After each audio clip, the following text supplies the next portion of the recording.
Welcome to County Report This Week. I'm Sonya Burke. Thank you for joining us. We begin this week's show with a show of support for the new minimum wage. Thanks to a bill passed by the Montgomery County Council, the new minimum wage is now $8.40 per hour. The new law took effect on October 1st, and to mark this historic day in the county, local leaders held a rally at the National Labor College in Silver Spring. Susan Kennedy has the story. Susan? Sonya, it's a big day here in Montgomery County as officials celebrate the official enactment of the minimum wage law.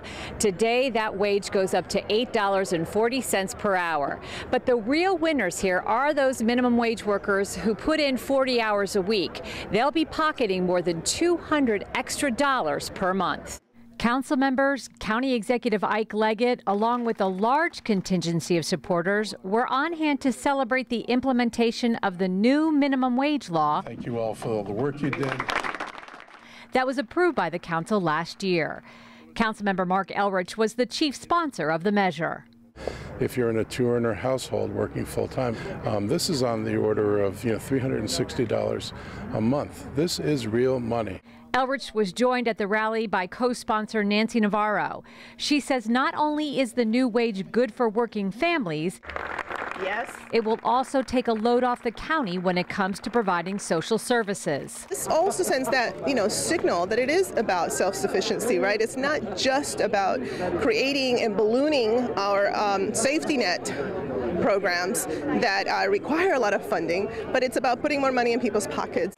The minimum wage law will be implemented incrementally. Each year, the wage will increase by just over $1 per hour.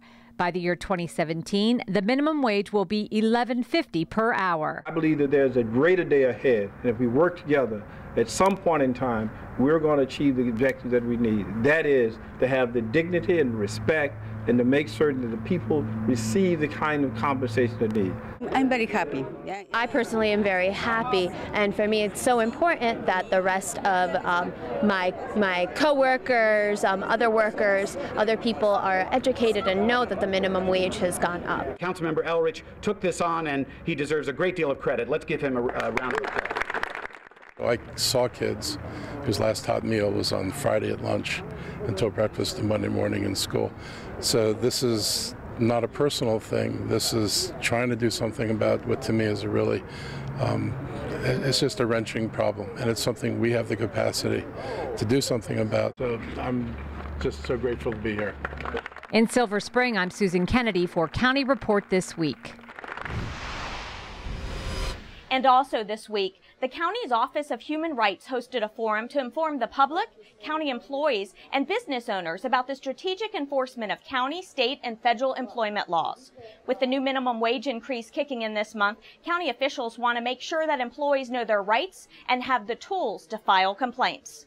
Call the Office of Human Rights and let us know, in fact, that you think you'll either get a violation, that this has occurred to you, and seek information from our offices. We're going to refer you to the Maryland Department of Labor Licensing and Regulations, because they will be the ones who end up taking the actual complaint. They will investigate the complaint, and then they will render a finding. In other news, approval of a measure that allows candidates for county council and county executive to use public financing for their campaigns. The measure provides incentives for candidates to seek out small individual contributors. It would also limit qualifying contributions for candidates who choose to accept public financing to a maximum of $150 from registered voters in the county. Well, it'll do three things. It will reduce the impact of special interests, and that will have a big impact on policy, because candidates who are elected under the system won't be financially dependent on contributions from corporations or labor unions or PACs, because they won't be able to accept any contributions from those groups if they participate in public funding. That's a big change. So it'll have an impact on policy, not just on who wins or who's competitive. Second, it will involve more people in elections, because people know their contributions. Their small individual donors will see more of an impact for getting involved, and it will make it possible, this is the third change, for more people to run for office who run grassroots campaigns and who don't have ties to special interest groups or wealthy individuals. It is official. The U.S. Food and Drug Administration has opened its doors to a new biodefense center. County Executive Ike Leggett was there for the ribbon-cutting ceremony, along with other state and federal officials. Lorna Virgili reports. The FDA's new $300 million biodefense lab complex is now part of the centers within one campus in the east side of Montgomery County. This FDA consolidation is key to the White Oak Master Plan passed by County Council, which envisions a town center with life science companies and entertainment. A very strong master plan for this area. A master plan that would see bus rapid transit and so many other things in this area. Betsy mentioned all of the wonderful things that would happen in and around this great facility. But we could not get there without first seeing the expansion of what has happened here. So I want to thank GSA, thank the FDA, and all of you for making this such a wonderful, wonderful addition. The complex has space for more than 2,700 employees to the campus. Almost 9,000 FDA employees are now at the White Oak facility. The role you play in protecting and promoting the public health is absolutely essential to our country and to the health of so many people around the world. The new lab will support the FDA's medical countermeasure initiative, including pandemic influenza preparedness, as well as the development of products to prevent HIV, tuberculosis, malaria, and Ebola. The dedication of this new biodefense laboratory complex, which was begun back in October of 2008, reflects that modernization and consolidation goal by providing critical workspace for more than 520 employees of the Center for Biologics and Evaluation Research, as was mentioned, and the Center for Drug Evaluation and Research, Office of Biotechnology Products, as well as now the Center for Tobacco Products. The biodefense complex is made up of several buildings totaling more than 1 million square feet. In White Oak, for County Report This Week, I'm Lorna Virgili. Holy Cross Hospital is now open in Germantown. The new hospital, located off I-270 at Observation Drive at the intersection of Middlebrook, is the first in the nation to be located on the campus of a community college and the first new hospital in Montgomery County in 35 years.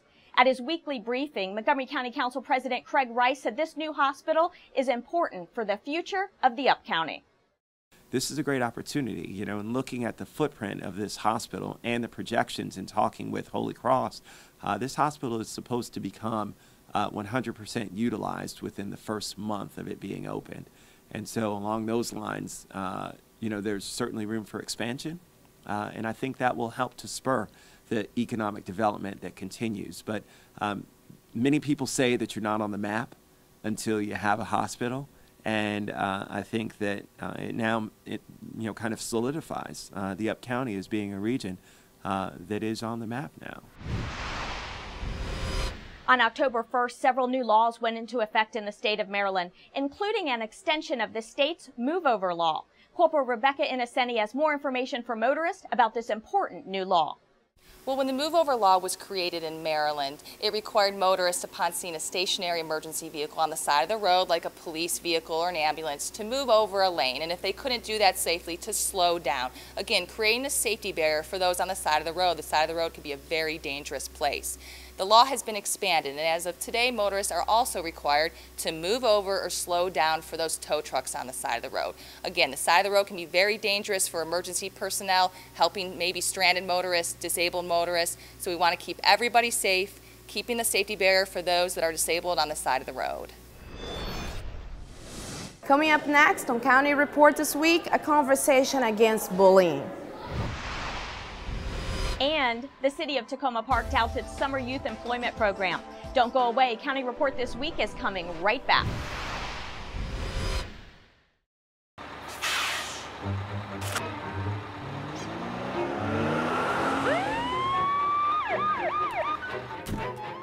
Hey, mister, down here.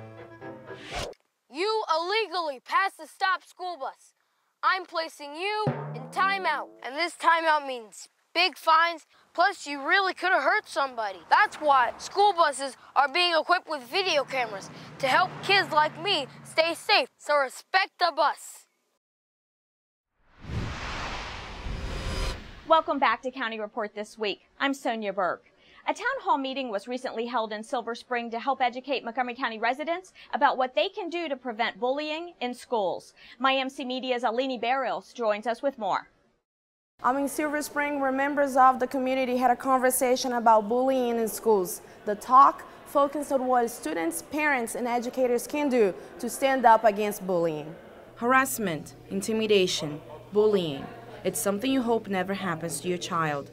Montgomery County residents had the chance to share stories and talk about bullying prevention at a town hall meeting at the Silver Spring Civic Building recently. So this is part of our broader initiative, which started in February of 2012. We recognized that bullying in schools was a very serious issue that was not going to go away. The school system really needs to revise certain things. The event focused on preventing bullying behavior, but also highlighted what people can do if they're bullied. We are educating children and parents that it's a two-way street. They need to have these conversations at home. So I see that MCPS is trying to be proactive and take a lead here, and I think it's impressive to see what our school system's doing in combination with outside groups. County officials said parents should watch for signs, and students must speak up. The first thing is use your resources at home. Tell your parents. And that's one of the toughest things for kids, is that they feel like they're going to be a snitch. They feel like, maybe they won't believe me, but go straight to your parents. Words hurt. It's not funny. It's not a joke. You're not going to get popular because of it. You're risking a life.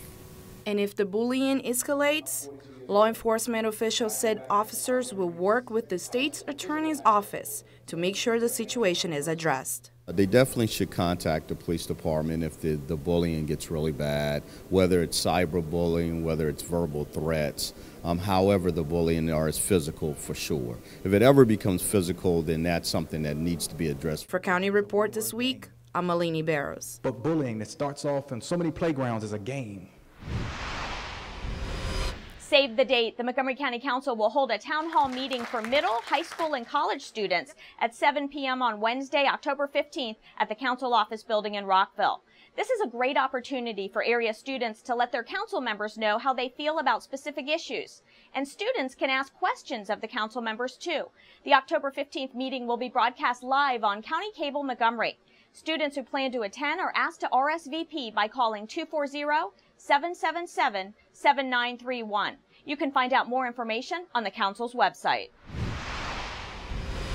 Participants of Takoma Park's inaugural Youth Summer Employment Program were recognized with a mayoral proclamation at a recent city council meeting. The 6-week pilot program offers young people, ages 16 through 21, work experience with local businesses, the opportunity to earn money, and a chance to learn valuable life skills. What we found in this first program, or sort of this pilot phase, is that many of our students had never had a job before. And so I say the first thing is just that first job experience. I mean, we all kind of take that for granted now. When you're younger and you don't have an opportunity to have that first job, sometimes getting a job can be a little bit difficult. It's a good way to spend your time doing something over the summer. It helps out with the community, supporting local businesses, but then also you learn a lot. And it's something that almost everybody my age likes. It's an opportunity to earn money. The hard part is getting the job, is getting one of the slots, and then if you get that, you're good to go. But it's a lot of fun. I never had a really legit job before, so I was really nervous for all the interviews and the resume thing. I'm just like, am I going to be able to do it? But they helped me feel so comfortable. This was a really good experience for first-time people who've never had a job before, and I really think they should definitely continue it. The program also seemed to have a positive impact on business owners, their employees, and even their customers. Shayia became a very valuable part of our community and really developed a good rapport with our customers, and we consider her part of our larger Crossroads community now and in the future. Seeing him interact with our young little musicians, and I think that he had a lot of fun in the process, and hopefully I think it also awakened the inner musician in him as well. It was as though he had been in the workforce a while, even though it was his very first job. Very responsible. Everybody loved him. People still miss him because he contributed so much. So we had a great experience. Ours was only a limited amount of time for our program, and we're hopeful that we've now created a resume item for kids so they can go on and get that next great job. For more information about this program, visit the City of Takoma Park's website. The Montgomery County Council recently recognized Hispanic Heritage Month. Councilmember Nancy Navarro presented the proclamation as she highlighted the contributions of some extraordinary Montgomery County residents during the ceremony. And whereas Montgomery County recognizes that Latino Americans represent a wide array of cultures, as we continue celebrating Hispanic Heritage Month and the accomplishments of the many Hispanic leaders in Montgomery County, Julie Rios-Little tells us about the journey that led Nancy Navarro to the County Council. My journey into this position, it almost looks from the outside as if it was planned, but it really wasn't. In many ways, what attracted me to the whole realm of public policy really had to do when my children enter school. And I started realizing that, you know, there were a lot of areas where parents, especially immigrant parents, Latino parents, a lot of places where they were just absent, you know, and I started realizing that, you know, we had this issue around childcare being so expensive, and then how that related to school readiness, for example. Before being elected council member, Nancy Navarro served as a member of the Montgomery County Board of Education, where she served 2 consecutive terms as board president.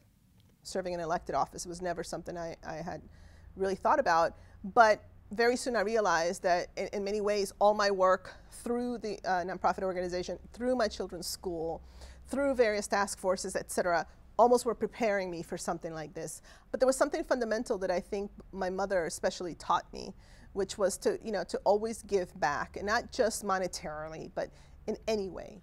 Councilmember Navarro was elected to represent District 4 in a special election on May 2009. She has been recognized as one of the most influential women in the area. I feel very blessed to have this opportunity to serve at this level, to be a part of a, you know, 9-member council that is able to make such extraordinary decisions that positively affect so many people.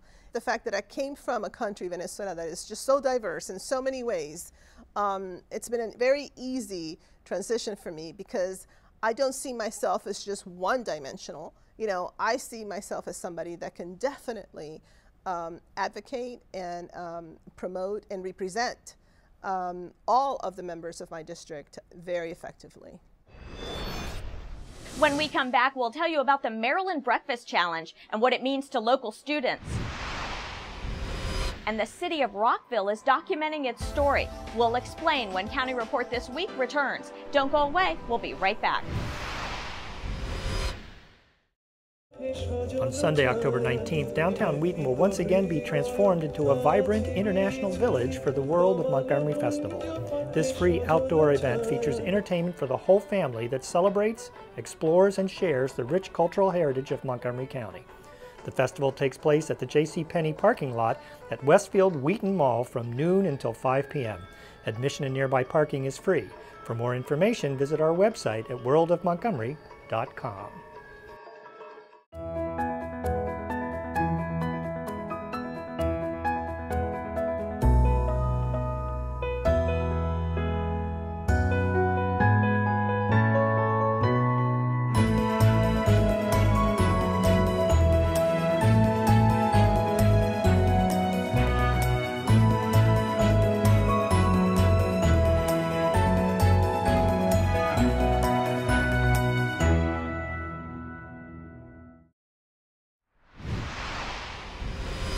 Welcome back to County Report This Week. I'm Sonya Burke.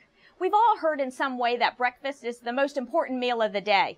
Well, a challenge is underway to ensure that MCPS students reap the benefits of a good breakfast. MCPS TV reports. County and state officials gathered to help kick off the Maryland Breakfast Challenge. The event was held at Francis Scott Key Middle School, where 91% of students participate in this free breakfast program. So we know that hungry students can't learn. That's a fact. The Maryland Breakfast Challenge is an important initiative, and we fully support the governor's effort to increase student access to healthy meals and to breakfast. School breakfast can change lives, we know this. Our research shows that kids who eat breakfast are more likely to graduate and earn higher wages as adults. But too many kids who need breakfast aren't getting it. And that's why we're here today, to ask every school in the state to rise to this challenge. I'm even going to give you a special tip to win the challenge. Make breakfast part of the school day, like they do here at Key Middle School. And attendees got the opportunity to see how Key Middle School serves up breakfast, which includes a little reading on the side. Last year, we served over 5 million breakfasts to students throughout the county.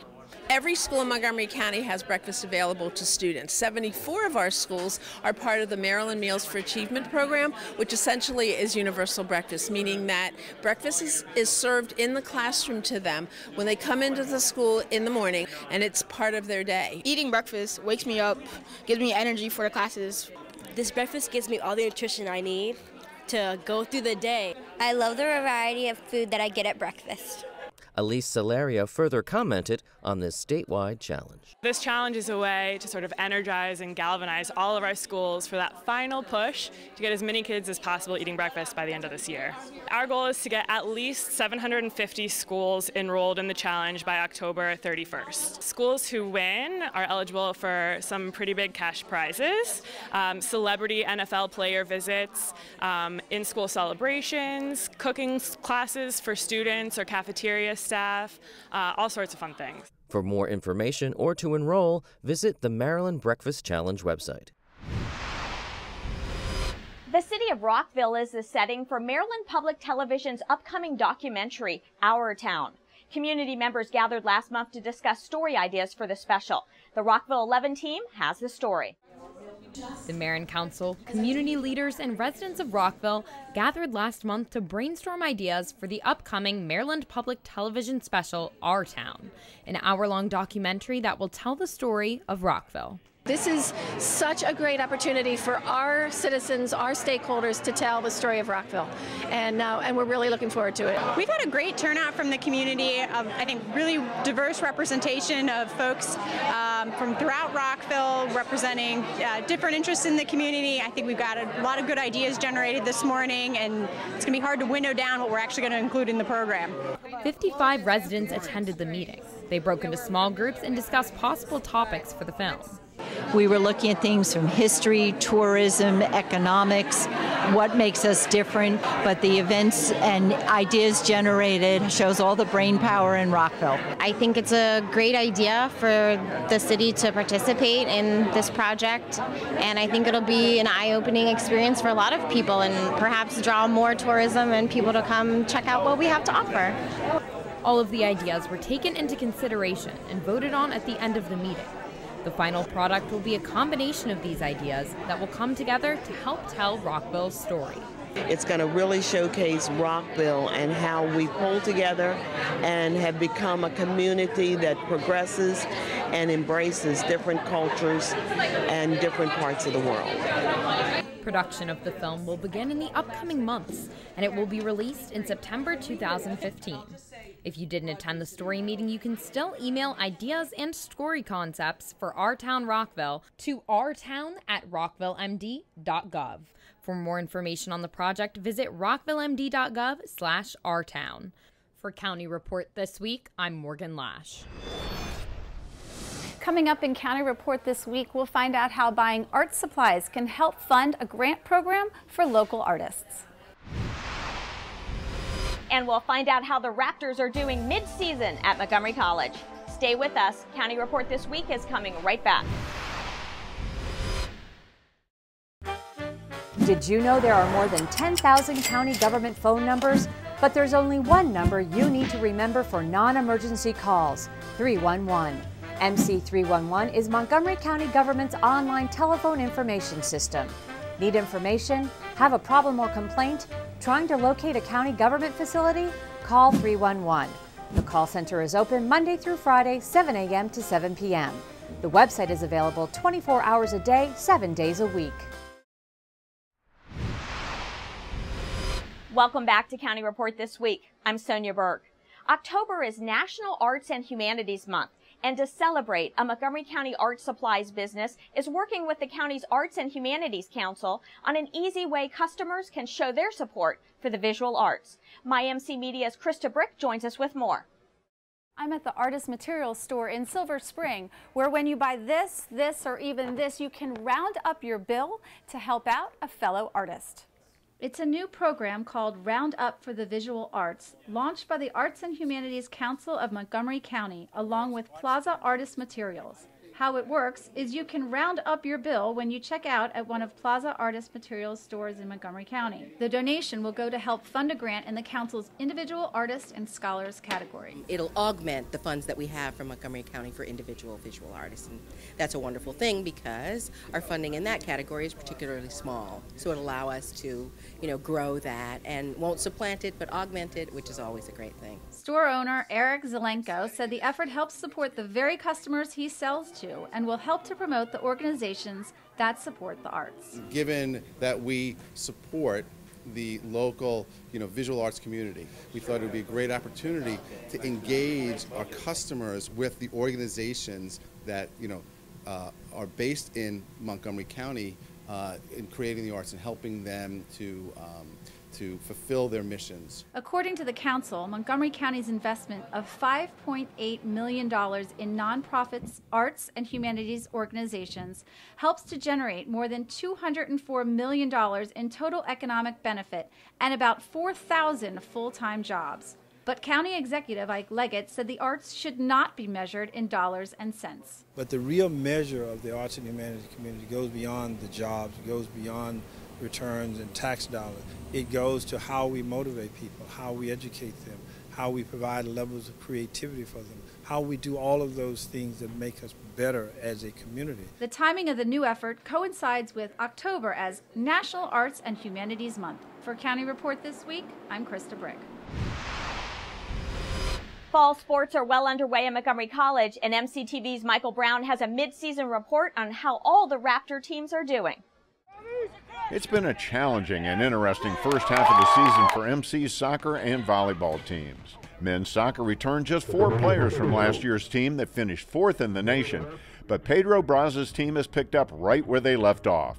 Playing maybe the toughest schedule in the nation, the Raptors are 10-2-1, ranked 6th in the country, and they're in first place in Maryland JUCO.